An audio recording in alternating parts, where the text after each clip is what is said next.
நாளைய தினம் செவ்வாய்க்கிழமை ஜெனீவாவில், சுவிட்சர்லாந்தில் ஜெனீவாவில் ஒரு பேச்சுவார்த்தை நடைபெற இருக்கிறது. இரண்டாம் கட்ட பேச்சுவார்த்தை. முதல் கட்ட பேச்சுவார்த்தை மஸ்கட்ல, ஒமான்ல நடைபெற்றது கடந்த வாரம்.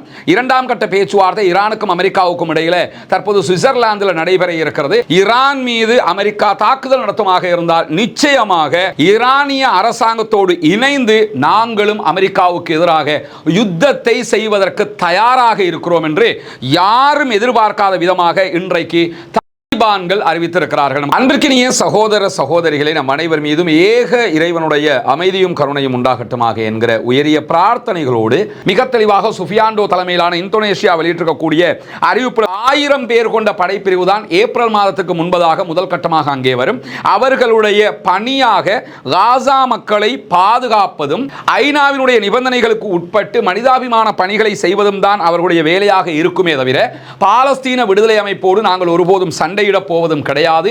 பாலஸ்தீன விடுதலை அமைப்பினரோடு அவர்களுடைய ஆயுதங்களை களைய வேண்டும், அவங்க நிராயுதபாணியாகணும்னு அமெரிக்கா சொல்ற மாதிரி அதற்கு நாங்கள் உடன்பட மாட்டோம். பாலஸ்தீன விடுதலை அமைப்பிடத்தில் ஆயுதம் இருக்க வேண்டும், அது பாலஸ்தீனத்தை அது பாதுகாக்கும் என்று சொல்லி மிக தெளிவாக சுஃபியாண்டோ தலைமையிலான இந்தோனேஷியா வெளியிட்டிருக்கக்கூடிய அறிவிப்பில் சொல்லியிருக்கிறார். அதே நேரம் ஏப்ரல் 2026க்குள்ள 1000 பேரை நாங்கள் மனிதாபிமான பணிகளுக்காக அனுப்புவோம் என்று சொல்லிட்டு ஜனாதிபதி சொன்ன 8000 பேர் நிலுவையில் வைக்கப்பட்டிருக்கிறார்கள்.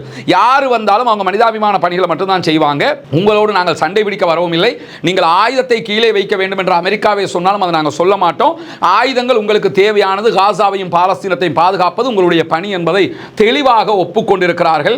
இந்தோனேஷியா என்பதுதான் இந்த இடத்துல நம்ம கவனிக்க வேண்டிய முக்கியமான புள்ளியாக இருக்கிற. அதே நேரத்தில் அமெரிக்காவுக்கும் ஈரானுக்கும் இடையிலான பதட்டங்கள் உச்சமாகவே இருந்து கொண்டிருக்கிறது. இன்ஷா அல்லாஹ் நாளைய தினம் செவ்வாய்க்கிழமை ஜெனீவாவில், சுவிட்சர்லாந்தில் ஜெனீவாவில் ஒரு பேச்சுவார்த்தை நடைபெற இருக்கிறது. இரண்டாம் கட்ட பேச்சுவார்த்தை. முதல் கட்ட பேச்சுவார்த்தை மஸ்கட்ல, ஒமான்ல நடைபெற்றது கடந்த வாரம். இரண்டாம் கட்ட பேச்சுவார்த்தை ஈரானுக்கும் அமெரிக்காவுக்கும் இடையில தற்போது சுவிட்சர்லாந்தில் நடைபெற இருக்கிறது. அந்த பேச்சுவார்த்தைக்கு முன்பதாக இன்றைய நாள் ஈரானுடைய வெளிவிவகார அமைச்சர் ஃபாரின் மினிஸ்டர் அப்பாஸ் அராக்சி பல பேரையும் சந்தித்துக் கொண்டிருக்கிறார். குறிப்பாக அணு ஆயுத பரவல் தடை அமைப்பினுடைய தலைவர்கள், உறுப்பினர்கள் பல பேரை சந்தித்துக் கொண்டிருக்கிறார். இன்றைக்கு நைட் ஆகிறதுக்கு முன்பதாக ஒமானுடைய ஃபாரின் மினிஸ்டர் அவர் சந்தித்து நாளைய பேச்சுவார்த்தைகள் தொடர்பான பல விவகாரங்களை பேசுவார் என்பதும் சொல்லப்பட்டிருக்கிறது. ஏன்னா கடந்த பேச்சுவார்த்தைகள் அமெரிக்கா முன்வைத்த நிபந்தனைகளை மறுத்திருக்கிறது ஈரான். எக்காரணம் கொண்டும் செறிவூட்டப்பட்ட யுரேனியத்தை நாங்கள் வெளியே கொண்டு வருவதற்கு அனுமதிக்க மாட்டோம்ட்டாங்க. 3 ஆண்டு தொடக்கம் 5 ஆண்டுகளுக்குள்ளாக இந்த யுரேனிய செறிவூட்டலை நீங்கள் நிறுத்தணும் என்று சொல்லி அமெரிக்கா சொன்னதையும் நாங்கள் செய்ய மாட்டோம் இருக்கிறாங்க. அணு ஆயுதம் தயாரிக்க மாட்டோம், அது எங்களுக்கு தேவையில்லை, அதில் நாங்கள் தெளிவாக இருக்கிறோம். அதை தாண்டி எங்களுடைய ஏவுகணைகளை பற்றி நீங்கள் பேச்சுவார்த்தைக்கு வரவும் கூடாது, அதை நாங்கள் பேச விரும்பவும் இல்லை, மேசையில் அந்த பேச்சுவார்த்தையே கிடையாது. அதே போன்று ஹிஸ்புல்லாக்கள், யமனில் இருக்கக்கூடிய ஹூத்தீஸ், காசாவில் இருக்கக்கூடிய படையினர், இப்படி யாராக இருந்தாலும் இவங்களுக்கு நாங்கள் செய்கிற உதவிகளோ அவர்களுக்கும் எங்களுக்கும் இருக்கிற தொடர்புகளை பற்றியோ எந்த பேச்சுவார்த்தைக்கும் நாங்கள் தயார் இல்லை என்றெல்லாம் தெளிவாக சொல்லிட்டாங்க. அதை தாண்டி தான் அமெரிக்க அதிபர் டொனால்ட் ட்ரம்ப் ஈரானுடைய ஆன்மீக ஷியா மத குருவாக இருக்கக்கூடிய ஆயத்துல்லா அலி ஹாமனி அவங்களையும் நேரடியாக வேணும்னால் நான் சந்திக்கிறதுக்கு தயாராக இருக்கிறேன் என்கிற கருத்துக்களை எல்லாம் அவர் வெளியிட்டிருக்கக்கூடிய சூழலில் தான் ஒரு சாத்தியமான தாக்குதலை ஈரான் மீது அமெரிக்கா நடத்துமாக இருந்தால், 12 நாள் வாருங்கிறது திடீரென்று காசா விஷயத்தில் ஈரானுக்கும் அமெரிக்காவுக்கும் இடையில ஒரு பிரச்சனையாகுது. அதற்கு பிறகு ஈரான் மேலே இஸ்ரேல் தாக்குதல் நடத்துகிறது, ஈரான் இஸ்ரேலுக்கு பதிலடி கொடுக்கிறது. இந்ததோட நாங்கள் முடிச்சுக்கிட்டோம். இதே நேரத்தில் புதிதாக ஈரான் மீது அமெரிக்கா தாக்குதல் நடத்துமாக இருந்தால் நிச்சயமாக ஈரானிய அரசாங்கத்தோடு இணைந்து நாங்களும் அமெரிக்காவுக்கு எதிராக யுத்தத்தை செய்வதற்கு தயாராக இருக்கிறோம் என்று யாரும் எதிர்பார்க்காத விதமாக இன்றைக்கு தாலிபான்கள் அறிவித்திருக்கிறார்கள். நமக்கு தெரியுமா, ஆப்கானிஸ்தானில் 20 ஆண்டு காலமாக அமெரிக்காவுக்கு எதிராக யுத்தம் பண்ணினாங்க. வல்லரசுகளின் புதைகுழி என்று அறியப்படுவதுதான் ஆப்கானிஸ்தான். ஆப்கானிஸ்தானுக்குள்ள ரஷ்யா போய் ஜெயிக்கவும் இல்லை, ஆப்கானிஸ்தானுக்குள்ள அமெரிக்கா போய் ஜெயிக்கவும் இல்லை. 20 ஆண்டுல 25 ஆண்டுலாம் உள்ள இருக்கலாம், ஆனால் ஜெயிக்க முடியாது, கடைசியில் வெளியே தான் போவாங்க. அமெரிக்காவை வெளியே போனது நமக்கு எல்லாம் தெரியும். கந்தஹாருடைய நிலைமைகள் எல்லாம் பல விடுத்த நம்ம பார்த்தது தான். இப்படியான ஒரு சூழல்ல தான் எந்த தாலிபான்களை நாங்கள் அழிப்போம், விரட்டுவோம், இல்லாமலாக்குவோம்னு அமெரிக்கா உள்ள நுழைஞ்சதோ அந்த தாலிபான்களை கையிலே ஆட்சியை கொடுத்துட்டு அவங்க நாட்டை விட்டு வெளியேறிட்டாங்க. இன்னைக்கும் தாலிபான்கள் ஆப்கானிஸ்தானுடைய ஆட்சியை கையில் வச்சுக்கிட்டு இருக்கிறாங்க. பல நாடுகளோடு சுமூக உறவுகளை கொண்டிருக்கிறார்கள், இந்தியாவோடு நெருங்கிய தொடர்புகளை மேற்கொள்கிறார்கள்.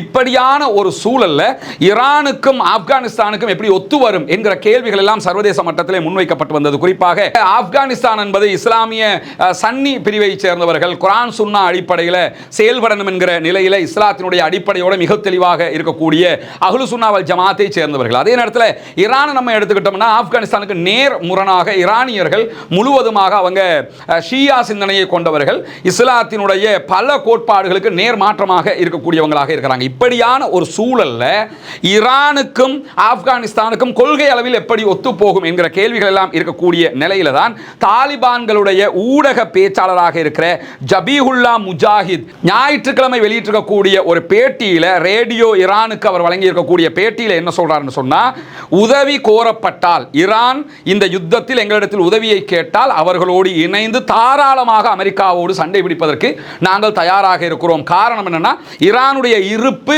பிராந்தியத்துக்கு அவசியம். ஈரானை இழந்துவிட்டு பிராந்தியத்தை காப்பாற்ற முடியாது. ரொம்ப தெளிவாக இருக்கக்கூடிய ஒரு குரூப்புங்கிறது மிக தெளிவாக புரிகிறது. காபூல்ல இருக்கக்கூடிய, அதாவது ஆப்கானிஸ்தான் அரசாங்கம் ஈரானுடைய குடியரசு ஆட்சியோடு ஒத்துழைத்து நாங்கள் செயல்படுவோம் என்று சொல்லக்கூடியவர் ஜூன் மாதம் கடந்த ஆண்டு இஸ்ரேலுக்கும் ஈரானுக்கும் இடையில் 12 நாள் வார் நடைபெற்றது. அதிலே ஈரான் துல்லியமான அபாரமான வெற்றியை சம்பாதித்துக் கொண்டது. வெளிப்படையாக எந்த ஒரு அரபு நாடுகளைச் சேர்ந்தவர்களும் இப்படி பேசல.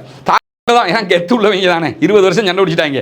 அதனால தெரியும் தெளிவாக என்ன சொல்றாங்கன்னு கேட்டா, 12 நாள் இஸ்ரேல் ஈரான் போர்ல ஈரான் தெளிவாக வெற்றி பெற்றது.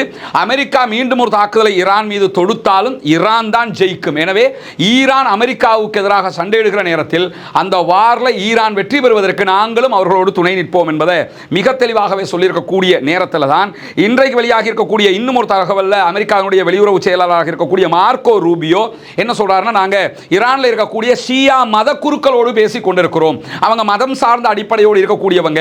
பேச்சுவார்த்தை அரச மட்டத்தில் அரசியல் ரீதியாக ராஜதந்திர ரீதியாக நடக்குற அதே நேரத்தில் ஷியா மத குழுக்களோடு நாங்கள் பேசிக் கொண்டிருக்கிறோம். இதை சுமூகமாக முடிக்க நினைக்கிறோம். அமெரிக்கா அடிக்க நினைச்சிருந்தா இவ்வளவுக்கும் அடிச்சிருக்கணும். ஆனால் பேசியே பார்ப்போம், முடிஞ்ச வரைக்கும் பேச்சுவார்த்தையை நடத்தி ஏதாவது பண்ண பார்ப்போம்ங்கிறதுலாம் நிற்கிறாங்கிறது தெரியுது. ஆனால் தெளிவாக சண்டே என்று வந்தால் நாங்களும் வருவோம்ட்டாங்க. எனவே இனி ஹிஸ்புல்லாக்கள் வர்றாங்களா ஹூத்திஸ் வர்றாங்களாங்கிறத தாண்டி மிக தெளிவாக நாங்கள் களத்துக்கு வருவோம்ட்டாங்க. ஆல்ரெடி அமெரிக்கா ஆப்கானிஸ்தானில் என்ன நடந்துச்சுங்கிறத பார்த்துருக்குது.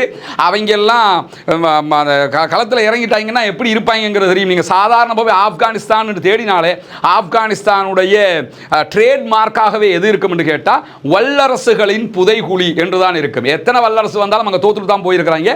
அந்த அளவுக்கு அதனுடைய பூமி மட்டம் அப்படி இருக்கும் பெரும்பாலும் அல்லாட உதவியில். அதே மாதிரி தான் ஈரானுடைய பூமி மட்டம் மலைகளும் குன்றுகளும் பலத்த ஒரு பரப்பையும் கொண்டு இருக்கிறதுனால லேசில் உள்ள போய் சண்டை பிடிச்சிடலாம் வர முடியாது. 2 அடி அடிக்கலாம், இந்த மாதிரி சண்டை பிடிக்கலாமே தவிர முடியாதுங்கிறது அவங்களுக்கும் தெரியக்கூடிய ஒரு நேரத்தில் தான் ஆக்சியோஸ் அமெரிக்க ஊடகம் வெளியிட்டிருக்கக்கூடிய ஒரு தகவலில் ஈரான் தொடர்பாக ட்ரம்ப்பும் நெத்தன்யாகுவும் இறுதியாக ஒரு ஒப்புதலுக்கு வந்திருக்கிறார்கள். 2 பேருமே ஒரு முடிவுக்கு வந்திருக்கிறாங்களா என்ன நினைக்கிறேன். கடந்த புதன்கிழமை வெள்ளை மாளிகையில் ஈரான் தொடர்பாக நெத்தன்யாகுவும் அமெரிக்க அதிபரும் பேச்சுவார்த்தை நடத்தினாங்க. அதில் 2 பேருமே உடன்பட்ட ஒரு விஷயம் என்னன்னு கேட்டால், சீனாவுக்கான ஈரானுடைய எண்ணெய் ஏற்றுமதியை தடுக்க வேண்டும். சீனா தான் அவங்களுடைய பிரச்சனை. ஏன்னா ரஷ்யாவை விட ரஷ்யா எண்ணெய் எடுக்கிறாங்க விற்கிறாங்க, அதெல்லாம் அது ஒரு பக்கம் இருக்குது. சீனா உலக பொருளாதார வல்லரசு. சீனாவுக்கும் அமெரிக்க அதிபர் டொனால்ட் ட்ரம்புக்கும் இடையில் இருக்கக்கூடிய வாய்க்கால் தகராறு பல ஆண்டுகளாக இருக்கக்கூடியது. கடந்த தடவை அவர் ஆட்சியில் இருக்கும்போது இந்த கொரோனா COVID-19 வந்துச்சா இல்லையா, இதை உருவாக்கினதே சீனாக்காரன் தான் சொல்லிட்டு வேர்ல்டு ஹெல்த் ஆர்கனைசேஷனுக்கு நான் பணமே தர மாட்டேன் இந்த கூத்தெல்லாம் அந்த டைம்லேயே போட்டார். அவர் பிற்பட்ட நாட்களில் தான் பைத்தியமாக நடக்கிறாரு நம்ம நினச்சிக்கிட்டோம். அவர் அப்போலேருந்து அப்படி தான் இருக்கிறாருங்கிறது இப்போ பின்னாடி நம்ம பார்க்கும்போது தெரியுது. அப்ப சீனாங்கிறது அவருக்கு பெரிய ஒரு பிரச்சனையாக இருக்கிறதுனால ஈரானுடைய எண்ணெய் ஏற்றுமதியில் மொத்தமாக ஈரானுடைய 80% மேலான எண்ணெயை வாங்குறது யாருன்னு கேட்டால் சீனா தான்.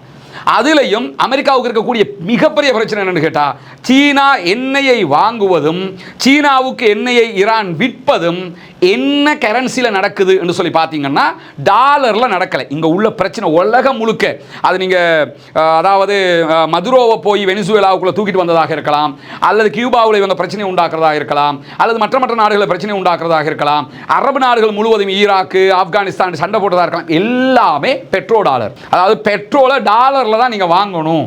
அவர்களுடைய மிகப்பெரிய ஒப்பந்தமாக இருக்கும். டாலர் வீழ்ந்துடக்கூடாது, டாலர் தான் உலகத்தில் ஆளுகிற கரன்சியாக இருக்கணுங்கிறது தான் அவர்களுடைய தேவை. ஆனால் சீனா 80% பெட்ரோலை, ஈரானுங்கிறது பெட்ரோலியத்தில் 5வது மிகப்பெரிய நாடு என்று சொல்லி அறியப்படுகிற நாடு. அந்த நாட்டில் அதாவது தடைகளால் தான் 5வது, தடைகள் இல்லைன்னா சில நேரம் 1வது கூட வந்து நின்றுவாங்க, அவ்வளவு சரக்கு அவங்கள்ட்ட இருக்குது.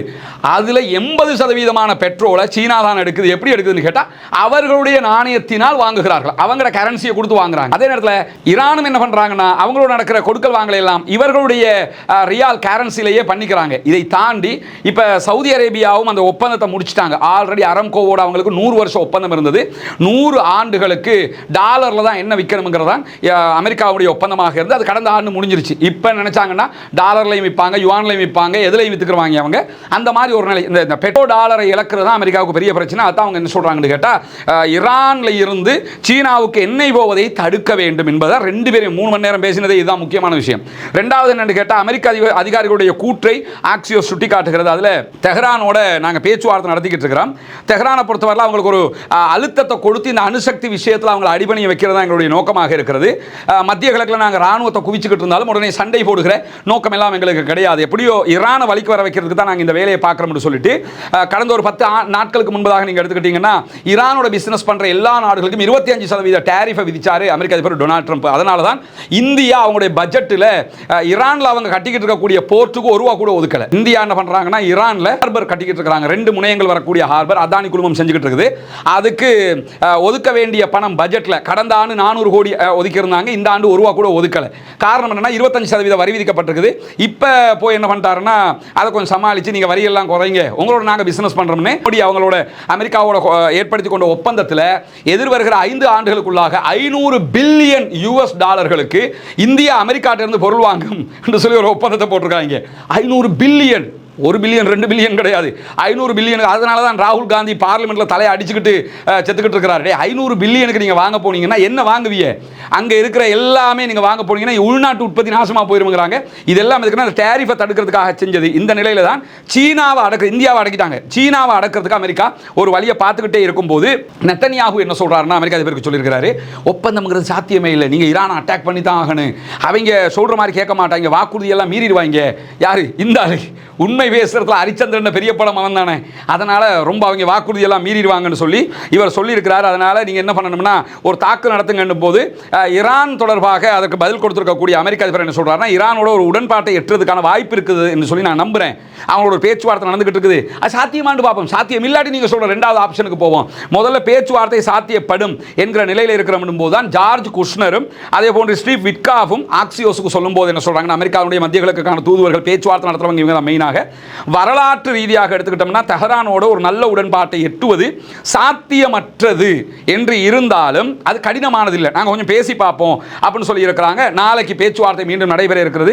அந்த பேச்சுவார்த்தையில் என்னெல்லாம் நடக்கிறது என்பதை தெரிந்து கொள்கிற அதே நேரத்தில் இந்த டொனால்ட் ட்ரம்பினுடைய நெத்தன்யாகுனுடைய பேச்சுவார்த்தை எல்லாம் ரிலீஸ் ஆனதோட ஜெனீவாவில் நடக்கக்கூடிய இந்த பேச்சுவார்த்தைகள் தொடர்பாக கருத்துக்களை சொல்கிற போது ஈரானுடைய ஆயுதப்படைகளுடைய தலைமை தளபதி major general Abdul Rahim Mousavi பேசுகிற இடத்துல என்ன சொல்றாருன்னா ஈரானுடனான எந்த ஒரு யுத்தமும் உலக அளவில் அமெரிக்காவுக்கு இருக்கிற வல்லாதிக்கத்தை மொத்தமாக இல்லாமலாக்கும். இப்ப நீங்க வல்லார சென்றுகிட்டு இருக்கிறீங்க, அதே அடி அட்ரா பாப்போம் என்று சொல்ற வரைக்கும் தான் நீ பெரிய ஆளு. கன்னத்துல 2 கொடுத்துட்டான்னா நீ அவ்வளவுதான். அதனால நீங்க அடி வாங்கணுமா அடி கொடுக்கணுமாங்கிறத நீங்களே முடிவெடுத்துக்கிறீங்க. எங்களோட மோத வந்தீங்கன்னா இந்த அட்ரா பாப்பம்னு சொல்லி சொல்லுவீங்களா, கையை பொத்தி வச்சுக்கணும், பாம்பு இருக்குன்னு சொல்லணும். கையை திறந்து காட்டோம்னா பாம்பு இல்லைன்னு விளங்கிடும். கையை பொத்தி வைக்கிற வரைக்கும் தான் உன்னை நம்புவாங்க.